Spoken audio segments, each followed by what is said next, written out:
Jubilee హిల్స్లో ప్రధాన పార్టీలన్నిటి కూడా ప్రచారాన్ని ముమ్మరం చేయడం జరిగింది. అలాగే కాంగ్రెస్ పార్టీ నుంచి అభ్యర్థి నవీన్ యాదవ్కు మద్దతుగా రహమత్ నగర్ కార్పొరేటర్ ప్రధానంగా సిఎన్ రెడ్డి ప్రచారాన్ని నిర్వహించడం జరుగుతుంది. ప్రతి నిత్యం కూడా గతంలో నుంచి చూసుకున్నట్టయితే ఆ గతంలోనే పాదయాత్ర నిర్వహించడం జరిగింది. ఇప్పుడు కూడా నవీన్ యాదవ్తో పాటుగా ఆయన ప్రచారం నిర్వహిస్తుంది. సార్ చెప్పండి, ప్రజల నుంచి ఎట్లాంటి స్పందన వస్తుంది, అలాగే సమస్యలు కావచ్చు, మీరు హామీలు ఏ విధంగా ఇవ్వడం జరుగుతుంది?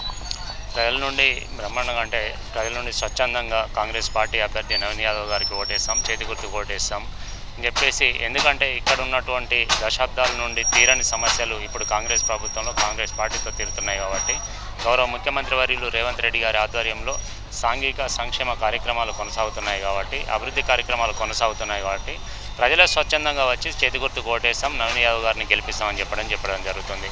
ఎందుకంటే ముఖ్యంగా గత 10 సంవత్సరాల నుండి రాని రేషన్ కార్డులు ఇప్పుడు ఇవ్వడం జరుగుతుంది. అదేవిధంగా సన్నబియ్యం ఇంటింటికి సన్నబియ్యం ఇవ్వడం జరుగుతుంది. 200 యూనిట్ల వరకు విద్యుత్ ఫ్రీ ఇవ్వడం జరుగుతుంది. 500కు గ్యాస్ సిలిండర్ ఇవ్వడం జరుగుతుంది. అదేవిధంగా మహిళలకు ఉచిత బస్ ప్రయాణం కల్పించడం జరుగుతుంది.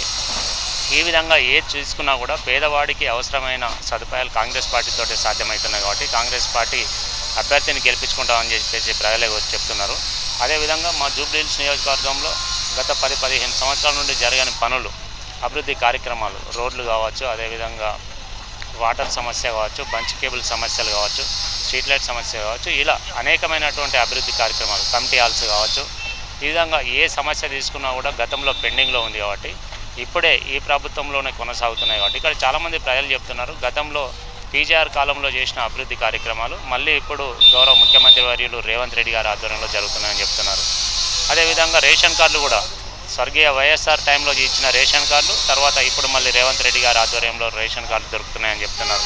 ఇలా ఏ కార్యక్రమం తీసుకున్నా కూడా ఈ పేద ప్రజలకు ఇచ్చినటువంటి ఇండ్లు కావచ్చు, ఈ జాగలు కావచ్చు, ఈ పట్టాలు కావచ్చు, ఏది తీసుకున్నా కూడా ఇక్కడ అప్పుడు పీజీఆర్ సమయంలో కాంగ్రెస్ పార్టీ పార్టీ ఆధ్వర్యంలో పీజీఆర్ కాలంలో ఇచ్చిన పట్టాలే, పీజీఆర్ కాలంలో నిలిచినటువంటి ఈ గుడిసెలు ఇప్పుడు ఇచ్చిన ఇప్పుడు ఉంటున్నటువంటి ఇండ్లన్నీ కూడా. కాబట్టి అప్పుడు కానీ ఇప్పుడు కానీ ఎప్పుడైనా కూడా కాంగ్రెస్ పార్టీతోటే అభివృద్ధి సాధ్యమవుతుంది. కాంగ్రెస్ పార్టీ అభ్యర్థిని గెలిపించుకున్నట్లయితేనే ఇక్కడ ప్రాంతం డెవలప్ అవుతుంది, అభివృద్ధి జరుగుతుందని చెప్పేసి ప్రజలు స్వచ్ఛందంగా ముందుకు వస్తున్నారు. ఎప్పుడు బస్సులలో కావచ్చు, కాలనీలో కావచ్చు, ఎక్కడికి వెళ్ళినా కూడా తండోపతండాలుగా ప్రజలే ముందుకు వస్తున్నారు కాబట్టి మేము భారీ మెజార్టీతో గెలుస్తామనే విశ్వాసం మాకు కలుగుతుంది. అలాగే బీఆర్ఎస్ పార్టీ మీ మీద పార్టీ అభ్యర్థి మీద కావచ్చు, మీ పార్టీ మీద కావచ్చు తీవ్రమైన ఆరోపణలు సోషల్ మీడియా వేదికగా కావచ్చు, అలాగే ప్రత్యక్షంగా చేయడం జరుగుతుంది. దీన్ని ఏ విధంగా తిప్పికొడుతున్నారు? ఇప్పుడు ఈ కాంగ్రెస్ పార్టీ ఒక బీసీ నాయకునికి, ఒక యువ నాయకునికి, బీసీ బిడ్డకు టికెట్ ఇవ్వడం జరిగింది. బీఆర్ఎస్ పార్టీ నిజంగానే చిత్తశుద్ధి ఉంటే వాళ్ళు చేసిన అభివృద్ధిని చూపించి ఓట్లు అడగాలి. వారు చేయబోయే అభివృద్ధి ఏదన్నా ఉంటే అది దాని గురించి మాట్లాడాలి. చేయబోయే అభివృద్ధి ఎలాగూ లేదు, వాళ్ళు ప్రభుత్వం లేరు, వాళ్ళు ఒక సీటు గెలిచి ఇక్కడ చేసేది కూడా ఏం లేదు. కానీ పదే అభ్యర్థి పైన నవీన్ యాదవ్ పైన బురద జల్లే ప్రయత్నం చేయడం, సోషల్ మీడియాలో దుష్ప్రచారం చేయడం, అదేవిధంగా పార్టీ అధినాయకత్వం కూడా ఒక బీసీ అభ్యర్థిని నిందించడం అనేది చాలా సిగ్గుచేటు.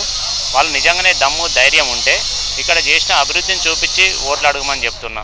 ఎందుకంటే గతంలో బీఆర్ఎస్ పార్టీలో చాలామంది యువత పైన, మాలాంటి నాయకుల కూడా కేసులు పెట్టించిన చరిత్ర ఆ పార్టీ నాయకులది.